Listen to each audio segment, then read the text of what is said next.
Oh, I've got my notes.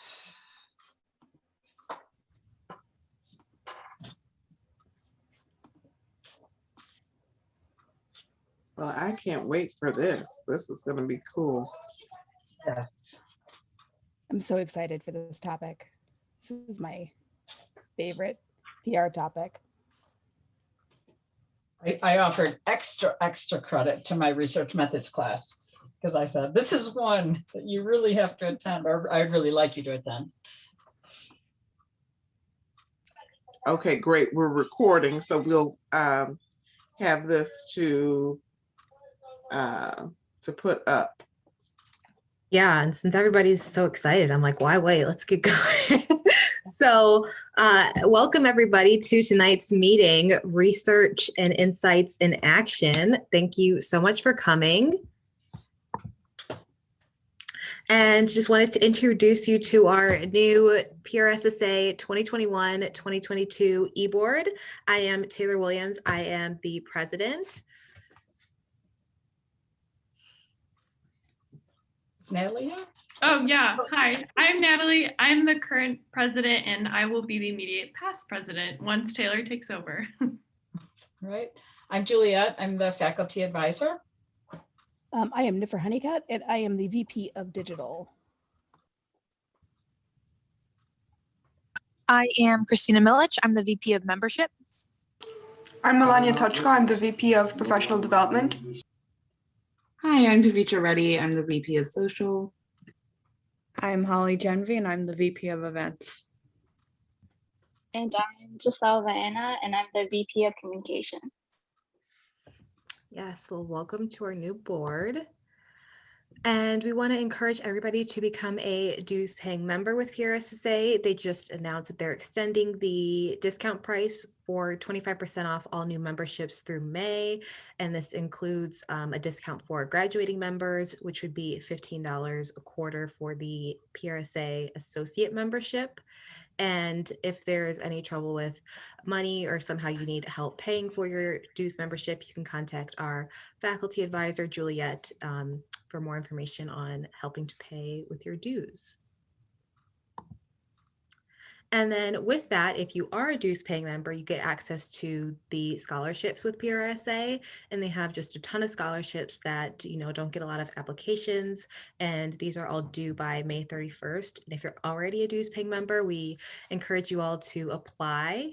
And you can go to the website or email Juliet again for more information. And then we also want, if you're willing to write for our blog, The Press, it's just a great way to up your resume. You can write about anything, doesn't have to be PR related, can be about music, what's going on in politics, whatever is on your mind that you want to share and get out. And yeah, check it out on depaulprssa.com/blog and send any ideas to Niffer if you have any. And then you can join our Slack channel, which is our main method of communications for announcements and reminders and everything. And also we just like to chat sometimes to get to know each other. So we can put the link in the chat later too. But yeah, just come in, get to know us and join our Slack channel.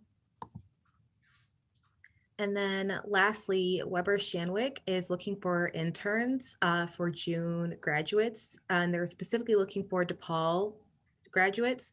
So we really encourage you all, if you're going to graduate soon, to apply here. They have a bunch of different career options. So just make sure you get your application in. I don't know if there's anything you wanted to add to this, Juliet, that is critical. I think there might be one internship that is for current students as well, that not great. I think I remember that. At any rate, if you check out that link, you'll see I counted 4 or 5 today that were any of you might want to apply to. In Chicago, by the way, but they have ones elsewhere as well. Oh, great.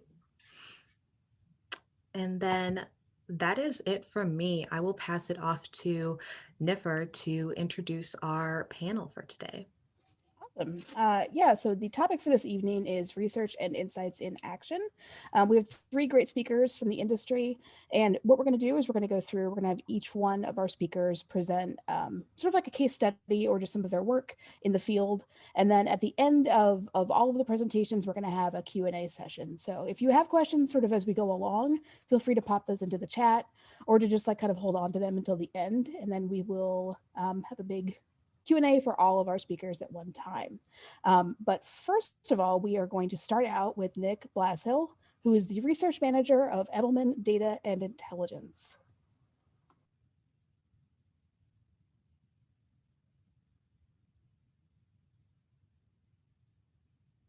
Thanks for your patience there. I was going to share screen and then realized I was still on mute. All right, let me know when you all can see my screen.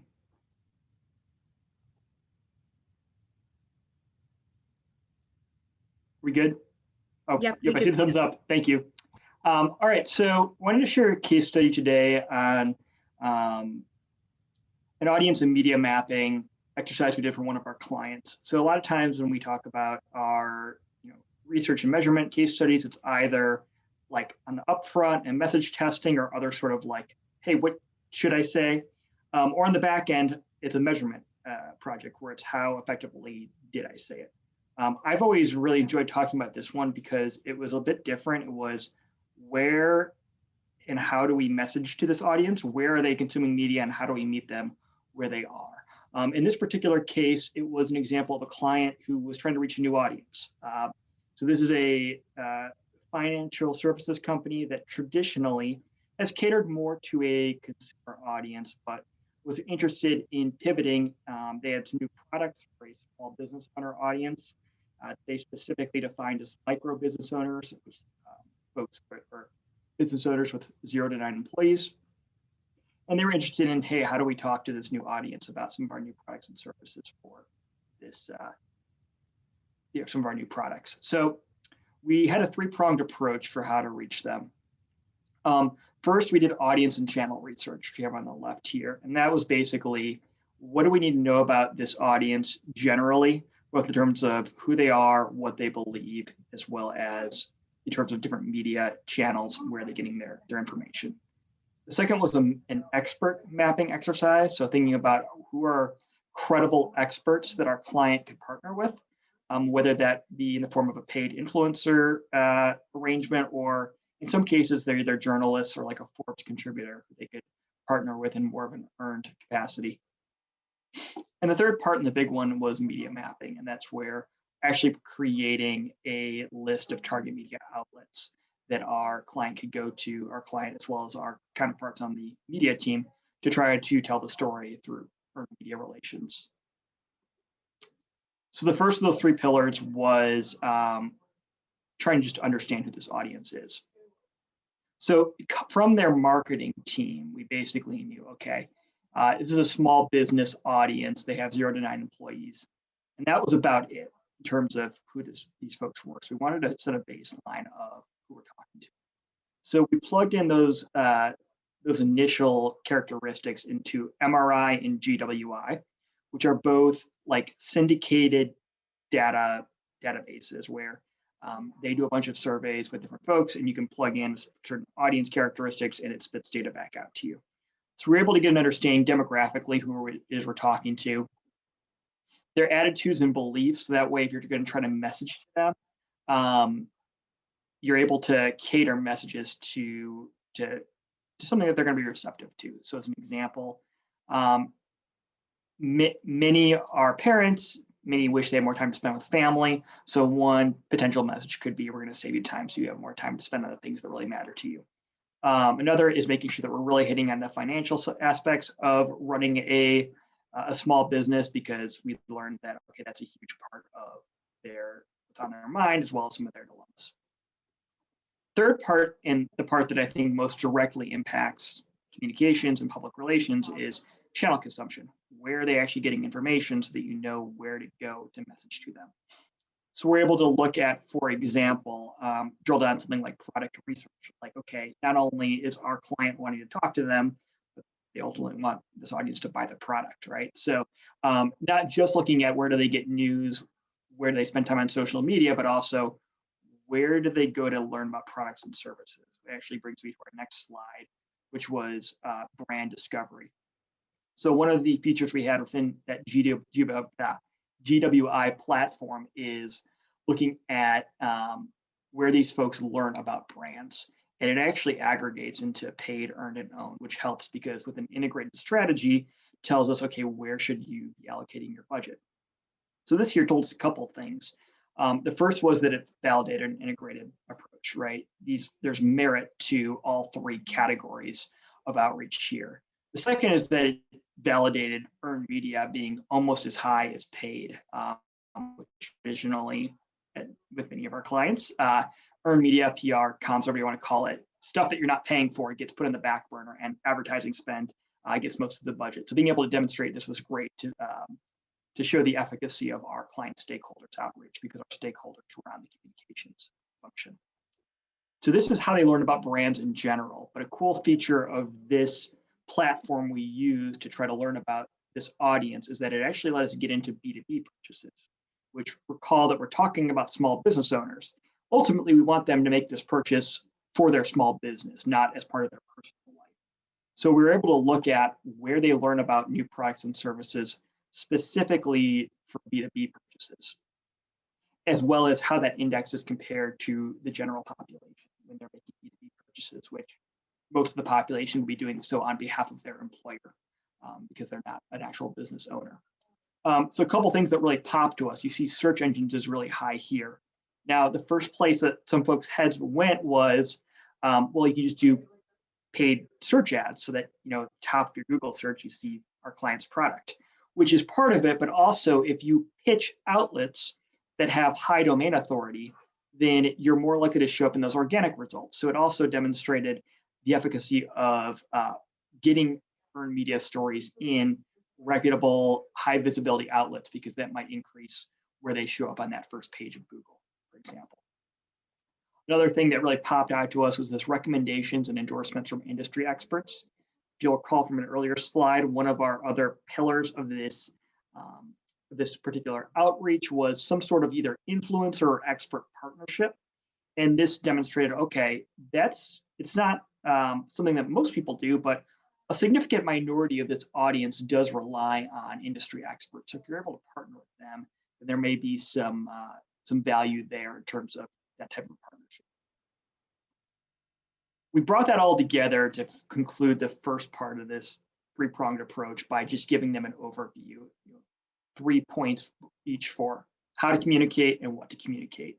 All of these points are things that I already touched on in those earlier slides, but this is sort of like in this particular case, and this happens a lot, our clients have a comms team that we are working with. And so some folks want to get in the weeds, but then the VP of comms just wants that one slide. So this is really for her. Like, okay, what do I really need to know about all that data? Here are the 3 things to know in terms of how you should communicate, which channels to go to, and then what to communicate. What are the things on the top of these folks' minds as you're creating a messaging structure? You're able to communicate and tell in a way that's relevant to this audience. So this was the first step in this process, and this was basically giving them, again, that how and what. From there, they needed to know 2 more things. Which experts should they partner with, and which media outlets should they actually go out to? So if I go to the next slide, that expert mapping, we used a different platform, this one called Tracker, which is like a big influencer database. Created custom search terms around phrases like small business and business owner and other related terms to basically narrow in on the specific conversation that our clients were interested in entering. And then we exported a bunch of data and weighted it. Now these weights are customized based on our clients' communications objectives. So in their particular case, this was an awareness play. They wanted their new products and services to be introduced to a new audience. So because of that, we went really high on relevance, which is, okay, are they actually talking about the right topic for these experts? And audience, which basically means, is our audience a significant chunk of this expert's audience? And we went less on engagement in this particular case because, again, it's an awareness play. This was not about developing a relationship between the brand and our audience. This was about really trying to just introduce this product, which is why we had a custom algorithm in terms of how we did it. And so we did that. We came out with a full list of 40 experts. Here's an example of 6 that made it in the final deck that we presented to our clients, but then we had a full list of 40 experts in an Excel workbook so that they could actually look at, here are all the different folks that you should partner with. So that's the second part, right? We then give them that list. Here are 40 potential experts. I believe that they ended up with between 5 and 10 for their final influencer program. By the point that they went into the influencer portion, we weren't as closely tied to that, so I'm not sure about the exact final number. But from that list of 40, they then picked the ones that seemed most relevant to them, as well as the ones that fit within their timeline and budget, et cetera. And the third part, the part that most directly ties to day-to-day public relations, is media mapping. And this is where we used our clients' objectives, came up with a research approach to create a list of target media outlets, the media outlets that would be most impactful for media outreach. Now, this is not saying these are the only outlets that our clients and that our media colleagues should pitch. Rather, it's here's where you get the most value if you're able to land on these. So this is a process that we've done for a lot of clients. Basically, what we do is we leverage a bunch of platforms. Some are our own proprietary platforms. Some are third-party platforms to pull a bunch of data, and then we score it. We basically provide weights based on our client-specific objectives to take all of that data and come up with a custom score based on what their objectives are and who their audience is. The goal of doing that is to answer the following questions. Understand, where do our audiences go for news information? Okay, what are the outlets they're actually reading? Which outlets will give us the biggest return on our earned media efforts through broader visibility? In other words, which outlets are the most prominent, both in terms of overall outlet reach and outlet engagement, but as well as having a high penetration within our audience so that we're actually reaching this audience. How to increase the likelihood their media outreach will engage audience. So looking both at type of content as well as outlet engagement, try to figure out, okay, what then tracks on social? Where are people not only reading this stuff, but then liking, commenting, sharing, et cetera. And the last one was making sure that we're being relevant to them, that we're picking outlets where what they're writing about matches what our client wants to pitch and the stories they want to tell.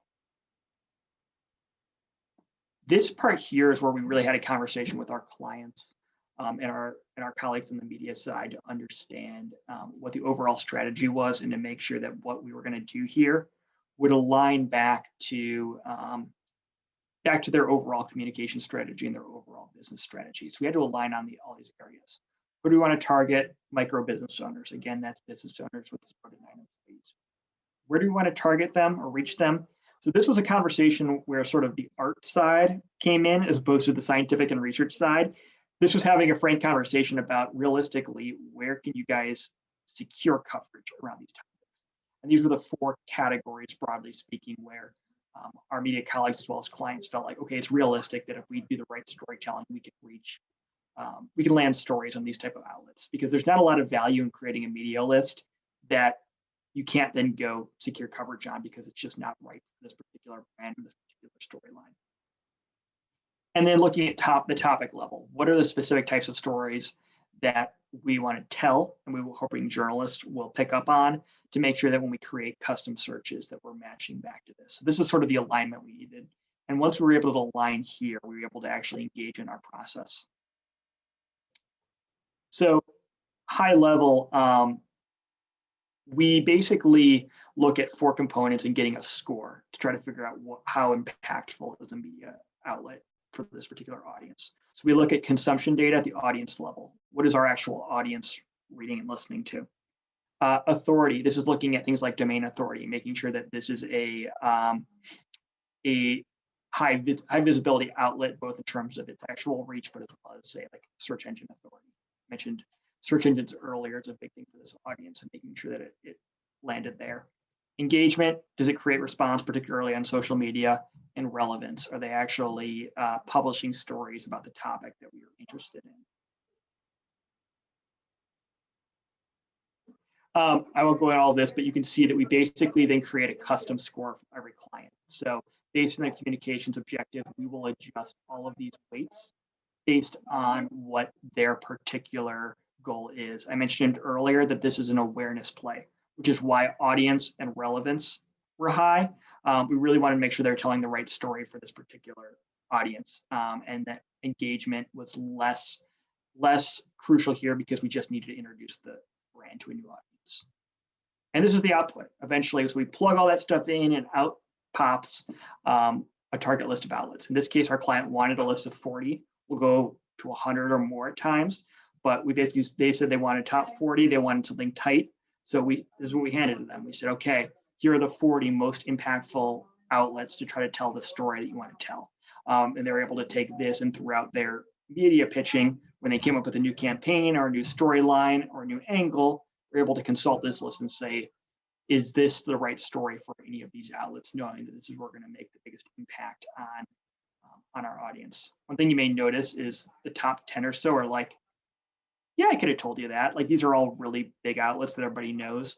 And then as you get farther through here is where you start to see more niche ones, particularly in that small business space. So as you get farther down, some of the top outlets start to fade a bit and tends to get more customized for your particular audience and your particular goals.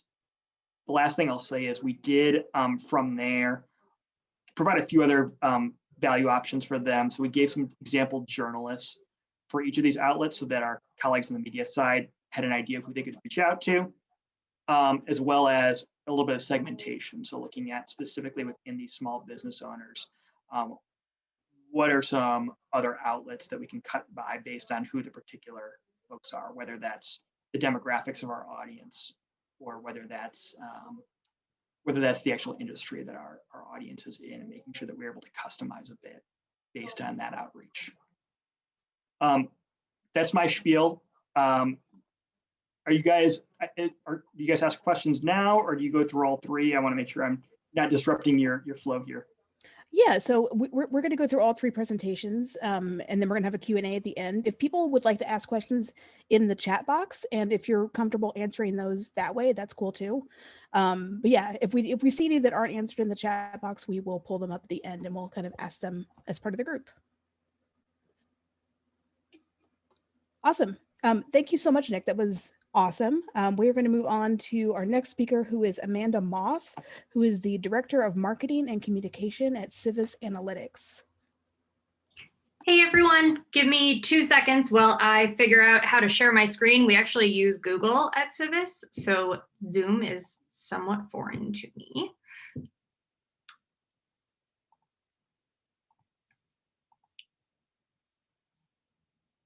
All right, you all can see this, right? Okay, great. Well, it's really nice to meet you all. Just to give you a little bit of background on Civis, because I know, you probably all know Edelman and Ketchum. Civis is a smaller company. We're a startup in Chicago. We're about 200 people. We were formed by Dan Wagner, who was the Chief Analytics Officer of the Obama campaign in 2012. They, at the time, were really among the first to use big data to understand and reach voters.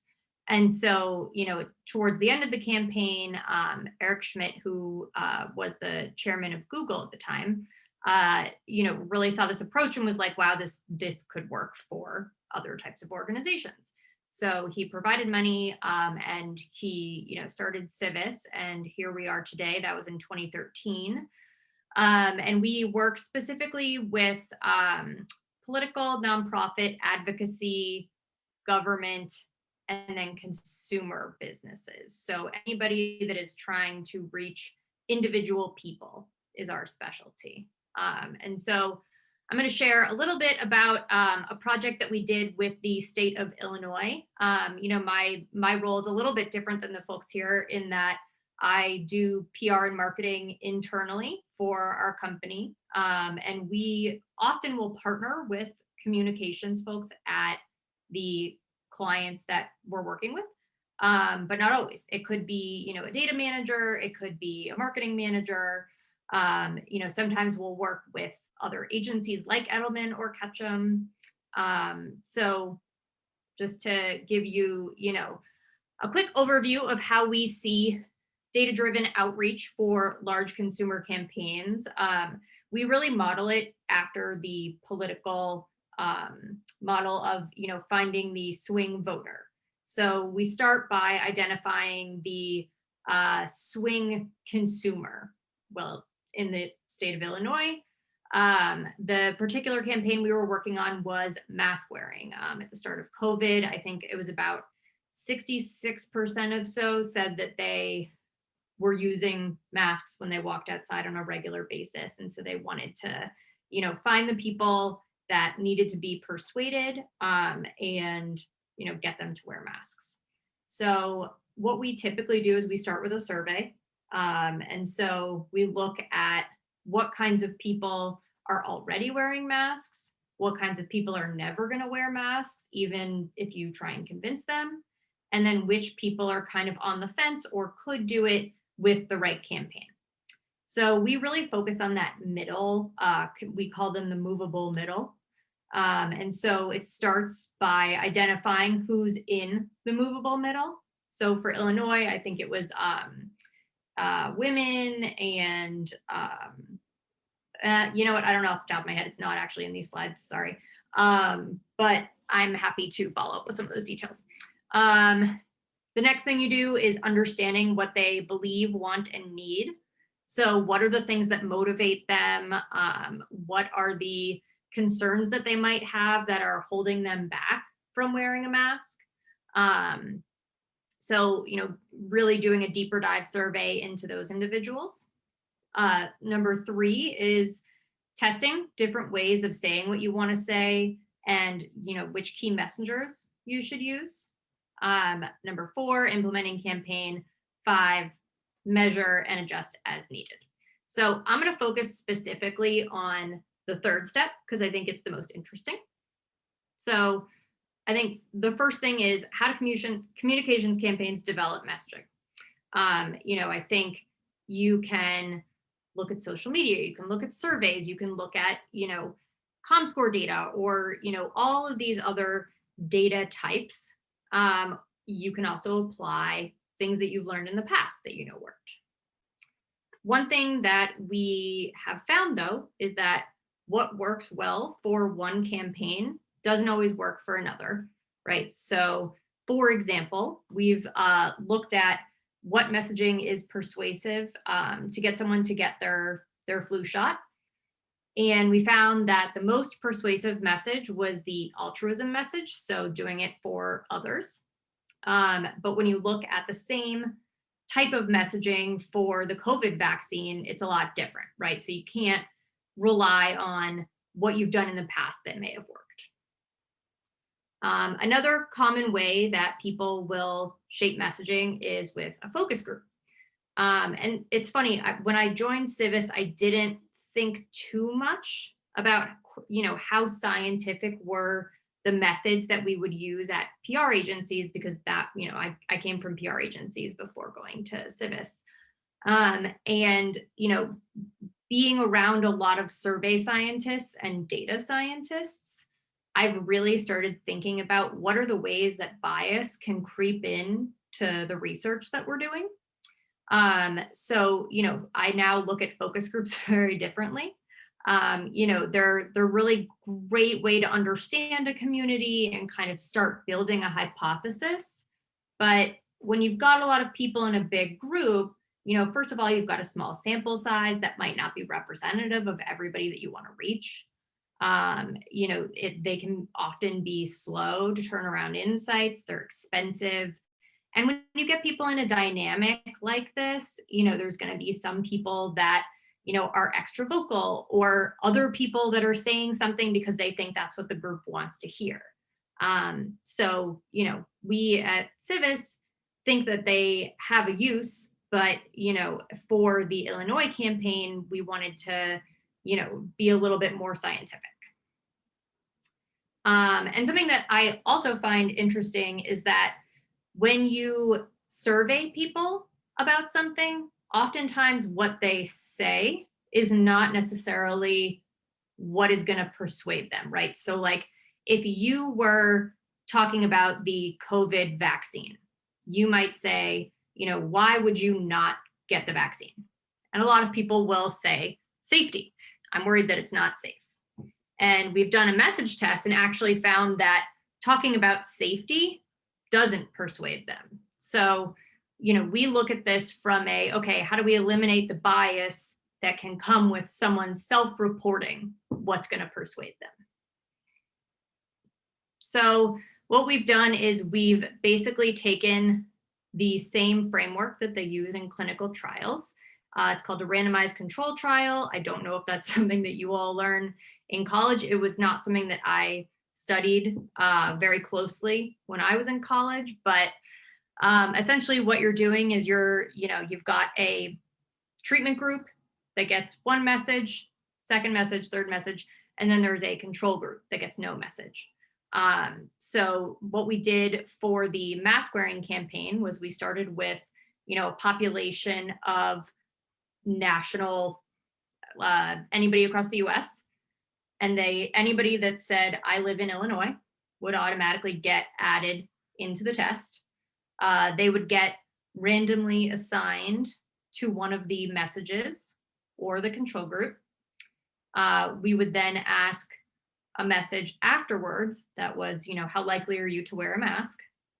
And then finally, there is what I like to call fancy data science, where they do a bunch of modeling that is a little bit over my head, but I understand how smart my coworkers are, and I trust that this model is highly accurate.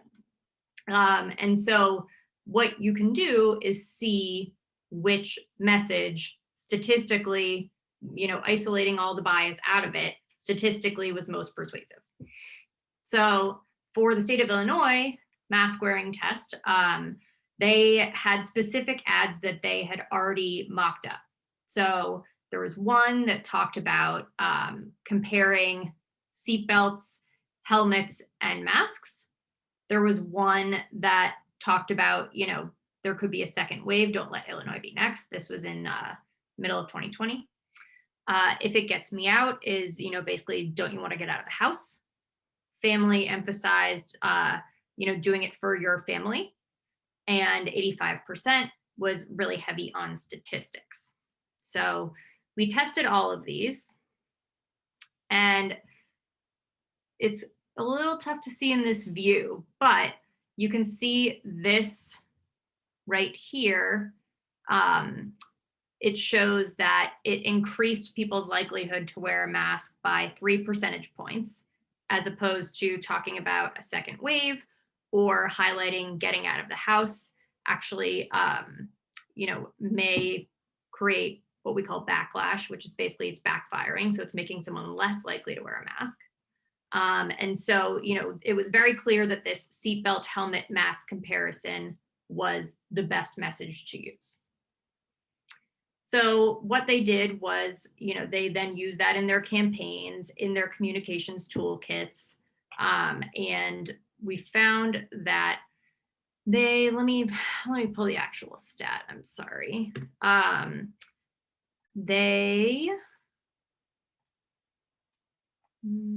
Yes, between August and December, mask wearing across Illinois increased 21%.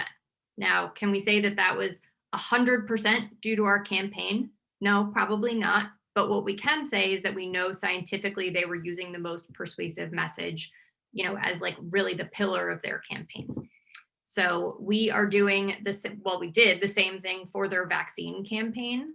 So we've got a lot of research on vaccines and how to talk to vaccine hesitant populations.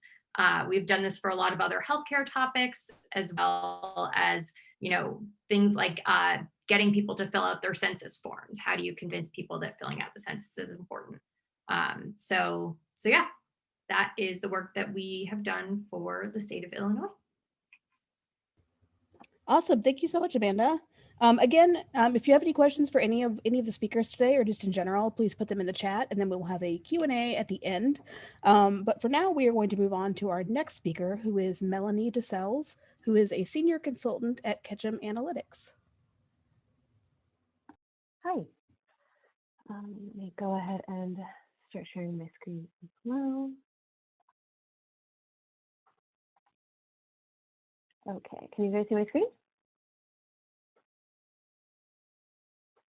Yes, okay, I see some nods. All right. So as mentioned, I am Melanie DeSells. I am a senior consultant from Ketchum Analytics. And the case study I'm going to be presenting was our Sabre nominated campaign for Clorox in 2020, and it was sparking kids' creativity through clean spaces. So this ran prior to the pandemic, which I do think is important to note because the traditional social conversation surrounding Clorox has obviously shifted considerably in the past year, and we now assist them with a whole brand new slate of communications challenges. But this was a little prior to that, where they were still trying to get a bit more attention for their brand. So the overall situation analysis and goals were the kind of acknowledgement that across the board, the back to school shopping season is just a great opportunity for brands across the country. But there are very few brands that get to be Crayola or Elmer's and have that really kind of organic tie-in to this moment. But at the same time, Clorox had recognized that there was a significant increase in people who are buying their disinfecting wipes in that exact same back to school season. So they really wanted an opportunity to kind of position themselves as a back to school staple and a go-to brand. So our business goal was to dominate share of voice, especially among competitors, and fight to reach key consumers, so the parents of school-aged kids, as well as trying to win kind of a race that had been unofficially brewing between a lot of cleaning companies to really make back to school season the second cold and flu season. So just a major moment for sales and activations and smart campaigning for the brands. Our communication goal was to drive awareness of Clorox disinfecting wipes as a critical back to school staple. And we really wanted to do that through our research goal, which was to develop a research program to investigate the relationship between creativity and clean spaces. So our idea, the original nugget kernel that was kind of stewed on by the account team and the research team combined, was what is the benefit and importance of making sure you provide a clean space for students in the back to school season. So in order to go about this, we wound up having to create a bit of a complicated little matrix of research. Through our first review of the secondary research, just kind of examine what already existed, what was already being said about creativity and clean spaces, we realized that there wasn't a lot of real good, solid research in that space. We also realized that creativity is an incredibly difficult construct to measure, and there's a lot of different approaches that have their own strengths and weaknesses. So in order to really kind of try to find the nuggets of truth that we really wanted to base this campaign on, our best bet was a custom research program that was going to utilize mixed methods. So first off, again, we did that complete review of secondary research, what is already being said about creativity and clean spaces, and then conducted 3 interviews with child behavioral experts to inform our understanding of the relationship between creativity and clean spaces, and then also just to help inform us, as I'm sure a lot of people who work in research in any capacity may know, it is really difficult to work with people underneath 18. There's a lot of restrictions. There's just a lot of different requirements and qualifications. So we also wanted to make sure that we were really smart on the audience that we were attempting to interact with as well. So we kind of talked to them about how we should go about doing this, what age ranges would be the most receptive to this kind of work. And then beyond that, we did a custom survey of 1,000 US adults with children in grades from K through 12, just sort of asking general questions about their own perception related to their child's workspace, the importance of cleanliness, and then just any extracurricular creative activities that their kid may be a part of. And then we did, this was kind of the most fun part, a in-depth in-person creativity experiment with 29 sort of mini focus groups with children, ages 8 to 9 with a parent present. So the children were kind of selected randomly to go into one of 2 staged rooms. One of the rooms was perfectly clean. As you'll see, it's kind of the bottom image here. So it's neatly organized. It's got toys. It's clearly like an educational space, but everything is in its proper space and everything is wiped down. And then we had a dirty staged room, which had kind of toys scattered everywhere. Things weren't properly put away. There's maybe even a sticky spill on the table and some chips or candy kind of on the floor. So it's kind of a general, not over the top, but realistically messy children's space. And then they were given, each child was instructed to complete the same 2 creativity tasks within a timed time frame, just to kind of see how the environments would affect their ability to complete these tasks. Moderators then came in after this and did an in-depth interview with the child and the parents, just kind of discuss how did the space feel, how did the tasks feel, did you feel like you were set up to succeed? And then beyond that, the outputs from these asks were scored by third-party creative specialists. This included a look at how much time was spent on the task versus the frequency of how distracted they got. These behaviors and outcomes were analyzed to determine overall just the effect of these clean spaces or dirty spaces. So in the end, what we found was, thank goodness, exactly what we were hypothesizing. A clean desk or workspace fosters productivity among children. And we found this sort of across the board, which I think is also really interesting. Our quantitative findings with the study among parents showed overwhelmingly that parents agree that a clean workspace makes their child more productive and helps make sure that homework is completed more efficiently. But then beyond that, for our qualitative findings, you'll see on this chart here that the tasks were on different timed lengths. So task 1 was 10 minutes and task 2 was 5 minutes. The children in clean rooms spent longer on their tasks uninterrupted than the children in the dirty rooms. So the children in the dirty rooms were distracted sooner from what they were trying to accomplish. Here's just a bit of kind of background about what distracted overall looks like among these guys. So in general, children sort of looked around, they drummed on the desk, they spun in the chair, they ate pieces of the candy that were scattered across the room for staging. Just in general, something about the destruction of the room really invited them to go and explore it in a way that a clean space didn't really require of them, and that very much pulled their attention away from their initial tasks. So from there, we had strong research findings in order to build a robust campaign to really make sure that Clorox kind of owned the back to school season as much as a disinfectant company can. So throughout this, there was a multi-channel approach that was grounded in data and analytics, and we were able to seed the clean spaces message throughout earned media, influencer programming, and owned digital content. And we also tried to make sure that we were executing different parts of this campaign at various points throughout the back to school journey, from the initial list creation to the parents have picked up all of the supplies that they need. Excuse me.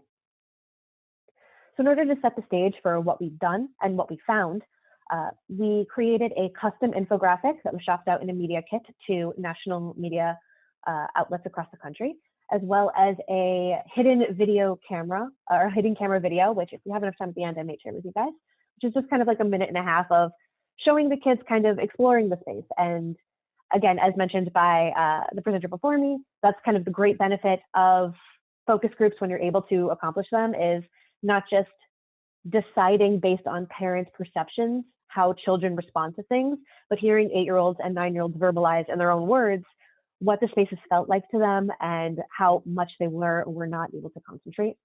And then in order to really kind of bring some star power to the campaign, we partnered with Anna Faris, who is a very relatable actress, as well as a mom of a child who in the back to school age range. So she kind of shared her own experiences as a mom, kind of getting ready for back to school, and our research-backed findings about the importance of clean spaces for creativity. So we also wanted to kind of bring this to the real mom network. So for that, we really worked with mom influencers. We worked with a macro talent, 8 passengers, so influencer with a pretty large following, as well as 7 mid-tier level influencers to try to bring this data to life. They each were tasked with creating their own custom content to kind of, on a smaller scale, mimic the study that we'd done with the 8 and 9-year-olds, just kind of showing how they set up clean spaces for the kids to create, and how creating can also create messes in its own right. And then all of those messes can, of course, be easily cleaned up and get ready for the next activity with the help of Clorox products. There was also a sweepstakes. Now, we knew about the sweepstakes from the very beginning of this. The sweepstake was something that was really meant to be the crown jewel of this entire campaign. And it was going to offer a variety of cash prizes in order to help parents create this clean space that we now know is so crucial for their own kids. Beyond just the initial sweepstakes that we knew about and the campaign, which came together beautifully from our results, we also saw an opportunity for some amazing CSR initiatives, and Clorox agreed completely. So working with Donors Choose, they were able to donate about $150,000 to classrooms in need to make sure that teachers have access to the materials that they need to create these clean spaces, as well as partnered with a school community in Oklahoma that had suffered from some severe flood damage. Again, being able to present these research-backed data points about the importance of clean spaces on creativity and efficiency and a child's learning, this opportunity just came up completely organically and was a great fit for all of the messaging that Clorox was already really standing behind. Oh, I'm actually not sure if my audio will work, so this is tragic, but instead I will show you the awesome infographic we were able to create for this campaign. But I will share the video via email to you guys in case that's something that you guys are interested in, because I do think it's awesome. I just know the audio on my laptop is a little tricky and I don't want to make anyone sit through that. Working with our design team, we were able to create this gorgeous infographic kind of highlighting some of our most poignant findings from both our original survey as well as the work we were able to do with these amazing kids that came out and did homework when they did not have to for this campaign. And this really kind of helped bring a strong visual language to what we were pitching to our national media outlets. And that's what I've got. Thanks. Awesome. Thank you, Melanie. Turn my camera back on here. So yeah, that brings us to the end of the main part of our meeting today. Now we're going to move into the Q&A session.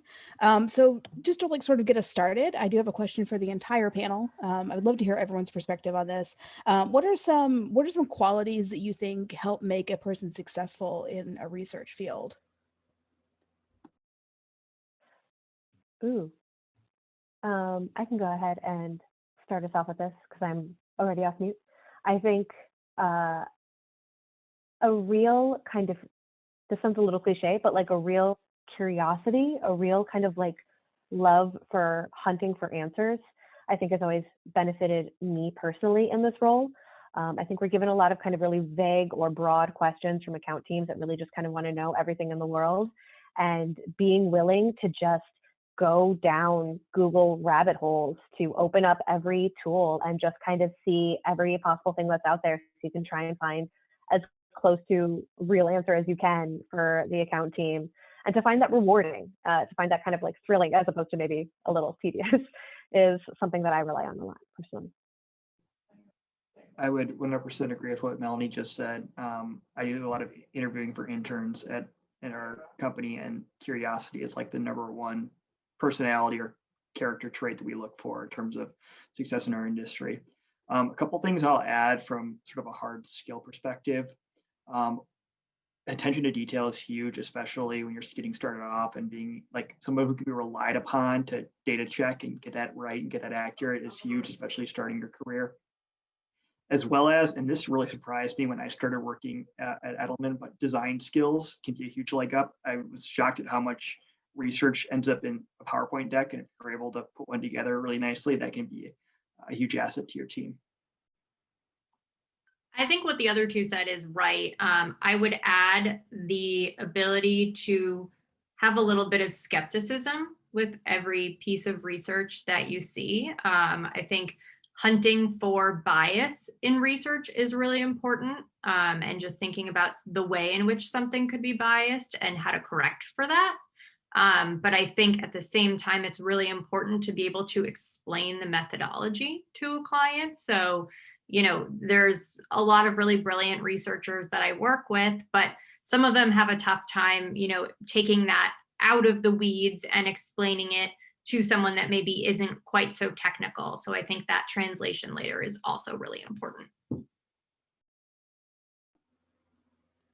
Awesome. Are there any questions from the audience? And if you want to, you could just unmute yourself and just ask it, or you can put it in the chat. That's cool too. I can ask. This is specifically for Melanie. So I looked at your LinkedIn and I noticed that you went to Shimer College for your undergraduate degree, if that's correct. A few years ago, I went through a phase where I like investigated different kinds of alternative forms of education, and Scheimer was a great book school, which means that a lot of their classes were kind of non-traditional in the sense that they were based around Socratic seminars and like learning from classical texts. And at the end, rather than having like official grades, they would have like a research project that you would do. And like, how did that contribute? How did your education contribute to your career now? And how did doing the amount of research and the reading that you had to do at a great book school help you out in this career? For sure. That's kind of crazy. So few people have heard of Scheimer. It's a very, very small school. But yeah, so I essentially, just to kind of, because it's always so complicated to explain, I usually just tell people that I got a philosophy undergraduate, because that's kind of the best way to describe Scheimer. It was a lot of, there was absolutely no textbooks. We read a lot of like Aristotle, just straight up, and then talked about it in a classroom to figure out what was going on. It is definitely not for everybody, but it was actually perfect for me. Oh my gosh, there's a great book to read. Oh, that's so cool, Nick. But I actually think that it was incredibly beneficial. I did wind up doing grad school after to kind of help me kind of refine what I had learned from Scheimer and get it kind of ready for the professional world. But I think that my philosophy background is pretty crucial to the things I'm interested in now. I really like working in pharma, and I really like tech, like a lot of big, everything down to copper-clad laminates and printed circuit boards up to neuromorphic computing and quantum computing.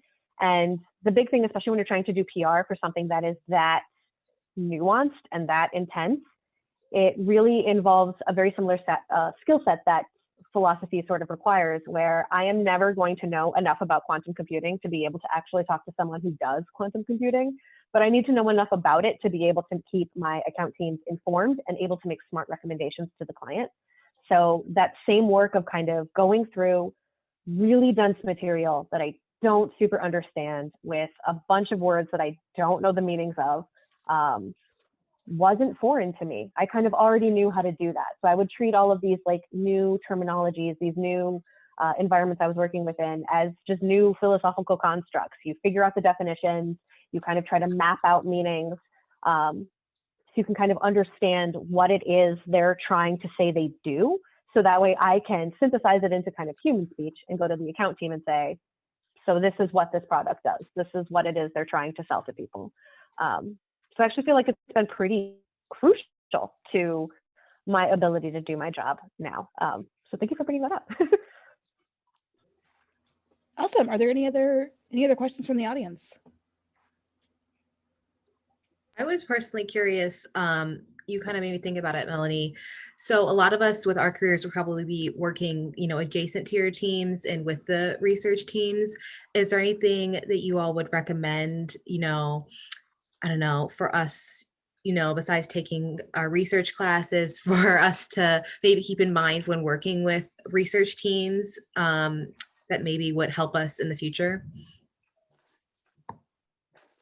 I also want to follow up with that and ask, like, how has that helped you collaborate with your account teams as well, and what that relationship looks like?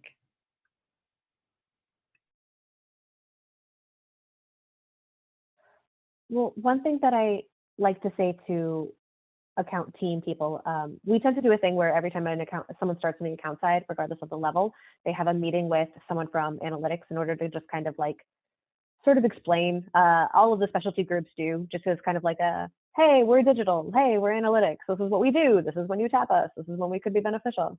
And kind of the big thing that I like to say in general is just to remember that we're there and we're collaborators and we're resources and specialists, and just kind of everything that means. So you don't even necessarily, I tell at least the accountants I work with, obviously I'm not sure how this translates, I'm sure my other panelists can speak to this, but just kind of letting them know in general, like if you have a problem or if you have a campaign or if you're just not sure how to approach something, we can be here to troubleshoot. You could just put some time on my calendar and we will figure out if we have something to support you and if we have a way to kind of help you do whatever it is your end goal is.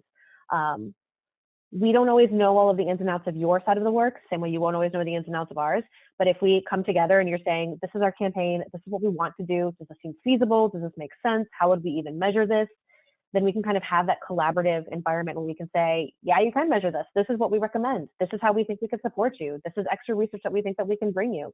So just kind of making sure the same way you would tap digital to make sure that you have the most beautiful graphics possible for your PowerPoints and your presentations, making sure that you're just tapping analytics to see, how do we answer these questions? How do we create the framework to really highlight what it is we did here? Because also at the end of the day, a big part of my job is making sure that we are presenting you with the materials you need to go to your clients and say to them, this is what we did, this is why it was effective. Yeah. I think this is going to be a similar answer to what Melanie just said, but I think it's really helpful for us when our PR colleagues have a really good understanding either of what their question is or what their objective is. I think sometimes people come to me and say, I want to do a survey, but maybe that's not actually the best methodology for whatever the question, the objective is. So I think the most important thing is just understanding, hey, what is it that you're trying to answer or trying to accomplish? And then we're happy, as Melanie said, to brainstorm and have develop the best methodology to get you what you need.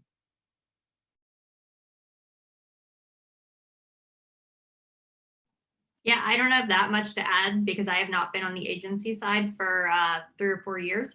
But I would say, what the other two said is definitely right. And I think sometimes the client isn't always thinking about the way in which research and insights can fit into the campaign, but it really is important to start at the beginning and really understand the audience, because if you don't understand the audience, you are going to mess everything else up. So, I think working with those teams is really important to show the value of, why they hired an agency. Awesome. Well, that takes us to the end of our meeting. It's about 7 o'clock and we want to make sure that we're being respectful of everyone's time. So I just want to say thank you to all of the panelists today. This is great. I think I mentioned it in my note to you all, but this is my favorite topic in PR. So this is my exciting night of the quarter. So I really appreciate it. We all do. Thank you. Yes, thank you so much. I just wanted to share just a couple more announcements at the end, just to finish us off. So our next meeting will be in 2 weeks on May 24th. We'll be doing our spring training. So sports pros, all about sports. And then on May 28th, we'll have our PRSSA PJ party, which I will let Christina and Holly talk about. Yeah, so I am just putting it in the chat now. Christina and I are looking to have people, if you're planning on coming to our PRSSA PJ party, we would hope that you guys can RSVP. I just put the form in the chat because we are potentially thinking of sending out pizza to everyone, and we just want to get a general consensus of who's going to come. And by the way, the pizza we're thinking about sending out would be free for attendees and it would be delivered to your door. So if you're interested, please fill out that form. And it works wherever you are located, anywhere. So you don't have to be in Chicago. Yes, and this is on a Friday too. So it'll be different from our Monday meetings, but come and join us, come hang out with us. And then if you missed any of our other meetings, we'll have them on our YouTube channel and we'll send that out in our regular emails as well, and additional content. And then lastly, just follow us on our normal socials and website to stay informed. But again, thank you all so much for joining, and we hope to see you soon. Thank you, panelists, for coming and joining us. Thank you. Thank you, everybody. It was so interesting.